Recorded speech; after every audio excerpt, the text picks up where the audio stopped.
So you're heading a very important sector now. It has been in the news since Trump tariffs last year. It was worst hit, and now with the several trade deals, the ambition is to really turn it around. And as I also earlier said, it's one of the second largest employment generators after agriculture. So before we begin, and this is also a very interesting session for infrastructure conclave to talk about textiles. So can you talk to us about what makes textile sector so important and the role of infrastructure in it? So, thank you, Sonal. A very interesting question. What makes textiles so important and what makes it so important for India? So, let me begin with a bit of history. Many of us have read William Dalrymple's The Golden Rule. So, William Dalrymple talks about 3,000 years ago when Indian silks and muslins were traveling 5,000 miles to be supplied as far away as Rome, Egypt, and Babylonia. So we have a 5,000-year-old history of textiles. And if we zoom into the present, whatever way you look at it, textiles is important. The textile sector constitutes $176 billion of output, 2.5% of our GDP. The second largest employer after agriculture, 4.5 crore people employed, 10% of our merchandise exports. An ambition to take this sector to $350. One of the largest exporters in the world, a domestic market which is 3 times as large as the export market. We export $40 billion. Our domestic market is $135 to $140 billion. So whichever way you look at it, this is a sector which just cannot be ignored. And so usually you don't associate infrastructure with textiles, and the first image we see is of huge halls of people with sewing machines, right? But that's really not the case. So can you also talk about the role of infrastructure in textiles? Yes. So, we have been attuned to thinking of infrastructure as bridges and roads and railways. So, like every other sector in the economy, textiles also benefits from these sectors. If there are better roads, there is faster movement of cargo. If there are better sea lanes, there are faster logistics, we benefit. So, consistent with the infrastructure expansion which is taking place in the economy through increased capex outlays, our sector as a user sector is the beneficiary of that. But then there is another section of infrastructure which is specific to textiles. This could be the infrastructure inside the organic textile clusters, which could not only include physical infrastructure, but also include shared infrastructure, digital infrastructure, shared factory resources, and this could also include large industrial parks. So the world over, textiles have grown in large industrial parks. And this is India's ambition now also to spearhead, kickstart these industrial parks. And this is what constitutes a large proportion of infrastructure in textiles today. So before I move on to the large industrial textile parks, can you talk to us a bit about our traditional textile cluster parks? Because there has been a lot of conversation about modernizing them, and that is also something which is so unique to our country. So what is their state now? I spoke about our legacy of textiles. So we have what we call organic textile clusters. Now these clusters are large, these clusters are organic. Textiles is one sector which is dominated by MSMEs. So in weaving, for instance, fabric making, 80% of the output comes from small and medium units, which are concentrated in these clusters. So in one respect, that's a huge advantage. But it also has certain challenges. And one of the big challenges is to modernize these clusters. So those of you who have been following the budget would have heard of the Honorable Finance Minister's announcement in Budget 2026, where she spoke about an integrated textile program. And one of the components of this integrated textile program is a scheme called TEAM, T-E-E-M, Textile and Employment Expansion Program.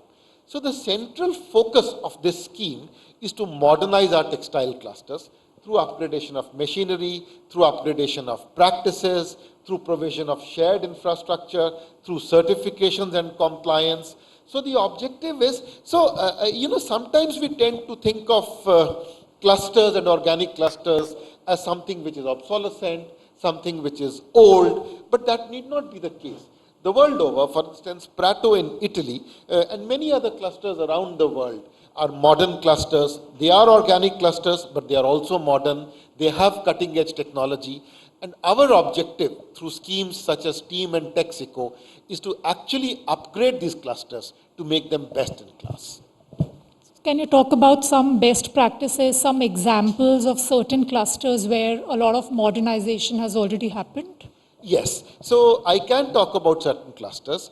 For instance, let me give you the example of Tirupur cluster. So Tirupur is one of India's best known clusters, a knitwear cluster, contributing almost 50,000 crores of exports. Now, Tirupur is one cluster which is best in class in many ways. It is one of India's most sustainable clusters. It is water positive. It is energy positive. It has the largest number of ZLDs in India. It has advanced water treatment techniques. It has solar power. It has the best certifications. So I can go on and on. So Panipat is India's recycling hub. So each of India's clusters has something or the other going for it. And it is our ambition to get these clusters to talk with each other, to learn from each other, so that Panipat picks up Tirupur's water conservation practices, Tirupur picks up Panipat's recycling practices, Surat picks up Panipat's recycling practices, Tirupur picks up Surat's emission trading facilities, and so on and so forth. So the objective is to upgrade these clusters effectively, collectively, and thereby raise the status of textile infrastructure in the country as a whole. You know, one of the things that has, again, over and over, you also mentioned is the whole integrated value chain, right? And even today in India, the textile value chain is highly fragmented. I mean, cotton is grown in Gujarat, Maharashtra, yarn is manufactured then in Tamil Nadu, and then again processing again goes back to Gujarat, right? So what are we doing to now create this integrated value chain in our country? Yeah, that's a bit of a challenge, and you have correctly identified it. So the jewel in our crown, and let me talk a bit about it, is our efforts at A, integration, and B, scale. And what are we doing to solve these two problems of integration and scale? And as I said, the jewel in our crown is what we call PM MITRA parks. Now, PM MITRA stands for integrated, mega, large scale. So we are setting up these 7 parks throughout the country. Each park is 1,000 acres, at least 1,000 acres, that is 400 hectares. And each park aims to build an integrated value chain from raw material to garments and onwards to export. So by virtue of being large, by virtue of being integrated, by virtue of being strategically located in some of the so-called textile hotspots in the country, we aim to build scale, integrated value chain, and competitiveness. Aren't we a little late to think about it now? Well, it's a matter of perception, but let me place it in perspective. You know, before we started this PM MITRA exercise, our largest textile parks were typically 100 acres in size, taking around 100 crores to build, comprising 40 to 50 factories, and employing maybe 2,000 people. Now, let me contrast it with PM MITRA. Each park, at least 1,000 acres, construction cost anywhere between 1,000 to 1,500 crores, investment per park $1 billion, which is around 10,000 crores, direct employment per park 1 lakh, indirect employment 2 lakhs. So, and if I aggregate them all, we are looking at 70,000 crore worth of investment, 20 lakhs of jobs, 15,000 crores in infrastructure investment alone. So I think by any parameter, that is a very large figure. But they're not operational yet, I believe. Yeah, so I will give you a status of these parks. So as I said, the total cost of building these parks is around 15,000 crores, and works for around 4,000 crores are already in progress. Around 1,000 crores have been spent so far. Our allotable land across the 7 parks is around 7,000 acres. 2,000 acres has already been allotted so far. Our first park is Telangana, where commercial production has started, and global companies such as Young One are already there. We have another large garment company, Kitex, which is functioning from the park. A recycling company, Ganesha Ecosphere, is also functioning from the park. So commercial production has started in this park. The second one is Madhya Pradesh, and you would have read in the papers that Madhya Pradesh is India's first greenfield park. It is also India's largest park with 2,000 acres, and we have succeeded in allotting the entire allotable land in the park, and some of India's best known companies, Vardhman, Trident, India's large textile giants, have all taken land, and as we speak, while infrastructure is being built in the park, these companies have also started the work of starting their construction activities in the park. And we are confident that in the next 24 months, we will be able to complete infrastructure works in the park. So I can go on and on. I can speak to you about all these parks. But what I do want to say is that when the cabinet approved these proposals, they gave us time till 2027-28 to operationalize these parks, and we are confident that we will be able to start commercial production by then. Of all the 7 parks? Okay. And I believe of these, Telangana and Maharashtra are brownfield projects, right? So when the scheme was announced, we selected 2 brownfield parks and 5 greenfield parks. The objective of selecting brownfield parks was to get them off the ground very quickly, and which is what has happened. Telangana was a brownfield park, it has started commercial production. Maharashtra was a brownfield park, part of the infrastructure is complete there, part of the infrastructure is getting built, so we have signed agreements. I wouldn't say we have signed agreement, I would say we have allotted land to 2 very large companies, and all of you are familiar with the names, but I'm constrained not to reveal them. You will get to know of them in the next 15 days when we formally sign agreements with them. Okay, so there is interest from companies. Great momentum. Okay. Yes. And, so we are talking about developing these parks now, and when we look at Cambodia, I mean, it's a small country, but their textile exports are equal to exports of our country, right? Yes. Bangladesh are way higher. So how do you compare us to now smaller countries like Cambodia, Bangladesh, Vietnam, which are actually a little more ahead, in terms of textiles? So let me place it in perspective. So, you spoke about Bangladesh, you spoke about Cambodia. And as I said in my opening remarks, India is the only country which has a complete value chain. So if you look at the value chain from raw material to fiber, to fabric, to garments, to design, to export, most of the countries whom you have mentioned would specialize in one or the other elements of the value chain. For example? For example, Bangladesh is very good in garments, but very bad in other elements of the value chain. If you look at India, we are the largest producer, we are some of the largest producers of raw material. We are either number 1 or number 2 in the world in production of cotton, jute, silk, man-made fibers. So we produce large quantities, we also export them. We are one of the largest spinners in the world. We have the largest capacity in spinning in the world. We are one of the big manufacturers of spinning machinery in the world. We not only build machinery, spinning machinery for ourselves, we also export spinning machinery. We export a lot of yarn. We weave fabrics, we also export fabrics. We make garments, we export garments. So unlike Bangladesh, for instance, whose specialty is export of garments, we export across the value chain. You are correct in saying, you are partly correct in saying that Bangladesh exports more garments than us.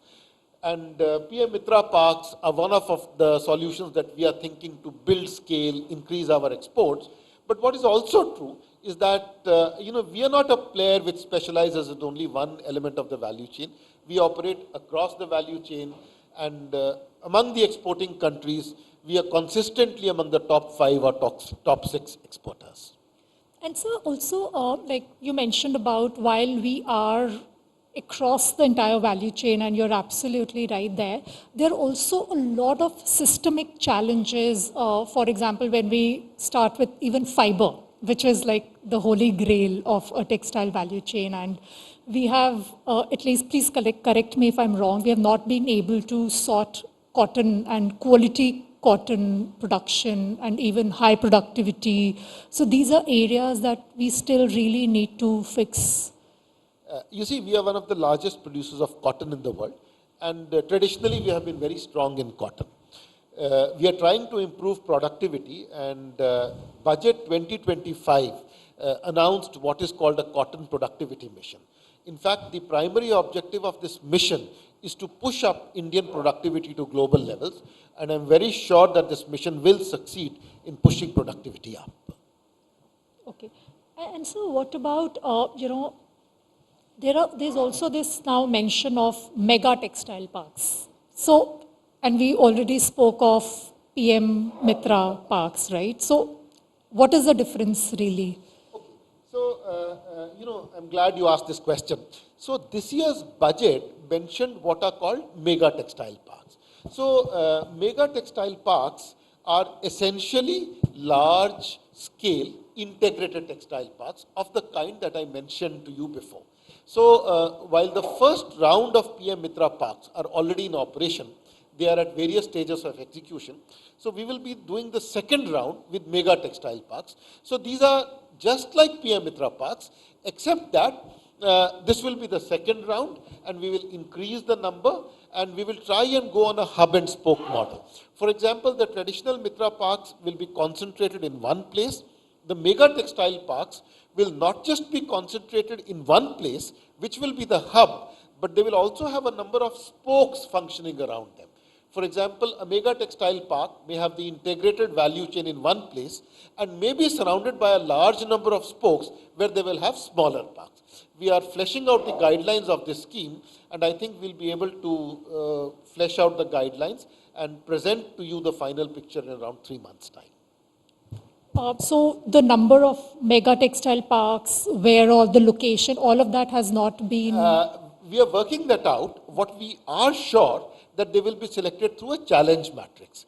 The PM MITRA parks were also selected through a challenge method. Now, what is a challenge method? A traditional mode of selection of parks will simply, through some arbitrary criteria, locate the parks in certain areas. But a challenge method will actually invite applications from states, rank them on certain criteria, and select the best possible locations. The advantage of this method is that you are locating parks where they are needed most. For example, the current MITRA parks are located in states which are traditionally known for their strengths in textiles. We have a park in Gujarat, we have a park in Maharashtra, we have a park in Tamil Nadu, we have a park in Telangana, we have a park in UP. So these are all traditional textile states. And this is the outcome of the challenge method.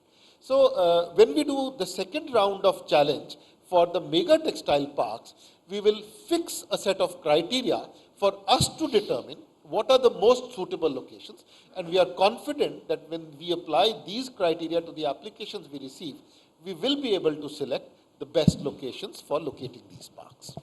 Mr. Kansal, like Europe, we have recently signed a FTA, and with Europe, one of the main reasons why we have not been able to capture market, other than obviously Bangladesh's least developed countries' tariffs, has also been the whole carbon tax or their sustainability norms. And that is also a concern that still exists in our country, considering we have a majority of the textile players are small and medium players. So how are we now ensuring that our entire value chain is also sustainable to meet these global norms? So let me make 3 points. The first point is that I'm extremely optimistic about the textile sector. And one of the reasons is that we have been able to unlock 3 very large markets. We signed agreements with UK, we signed agreements with EU, we signed agreements with the US. So we have been able to unlock 3 very large markets. So the overall outlook is extremely bright, buoyant, and optimistic.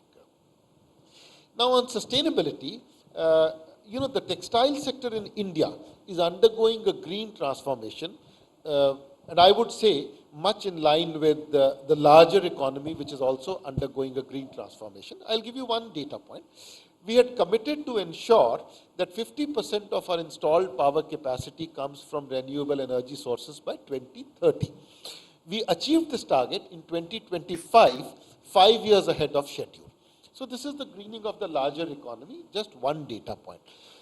So regarding the greening of the textile sector, I spoke to you about Panipat, which is India's largest textile recycling cluster.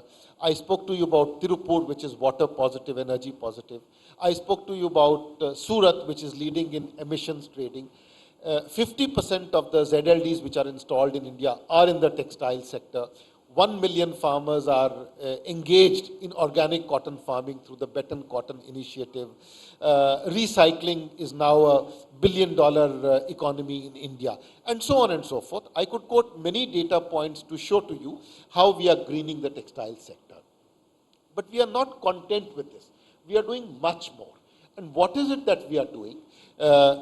In the integrated textile program, which has been announced in this year's budget, there is a component called TexEco. Now, TexEco stands for sustainability in textiles, and we are going to start a whole new program for sustainability in textiles for greening the entire value chain. And what will this involve? This will involve supporting water infrastructure, ZLDs, CETPs, supporting recycling infrastructure, textile recovery hubs, textile collection hubs. This will involve centers of excellence. This will involve different kinds of certifications. We are also thinking of an India Sustainability Mark, which will bring together all the sustainability certifications under one platform to make it easier for our exporters. So there are a whole set of initiatives lined up under TexEco. So we have been able to unlock markets. Our textile sector is already undergoing a green transformation. We will further stack it up through the TexEco scheme. On this, just one question, like it's also one of the most polluting industries, right? And processing, dyeing, all of these areas is the most polluting and factor in the value chain. Plus, are we doing anything about these dyes and pigments that we use and also the effluent water? Yes, so you are right. Processing generates a lot of effluents, a lot of waters. So the ZLDs and CETPs that we are supporting through TexEcos are meant precisely to address this challenge. So ZLDs are zero liquid discharge. So they give you clean water, water which can be recycled and thereby eliminate any of the hazardous impacts of processing and dyeing. On chemicals, we are currently doing a project which is called elimination of hazardous chemicals in the value chain. We are currently undertaking this project. It's a pilot project. Once we succeed in this, we will scale it up.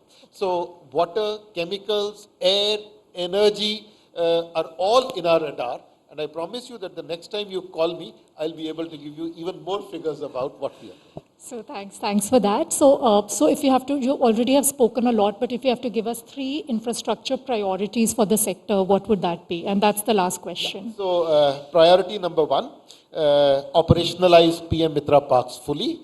Priority number 2, select mega textile parks which have been announced in this year's budget and work towards operationalizing them in the next 5 years. Priority number 3, upgrade traditional textile clusters to make them productive, competitive, sustainable, and best in class. Thank you, Mr. Katsal, for this. This was a very holistic view of the entire sector. I would like to now call India Today's Group Editorial Director, Mr. Rachingappa, on stage to present a token of appreciation to Mr. Kansal.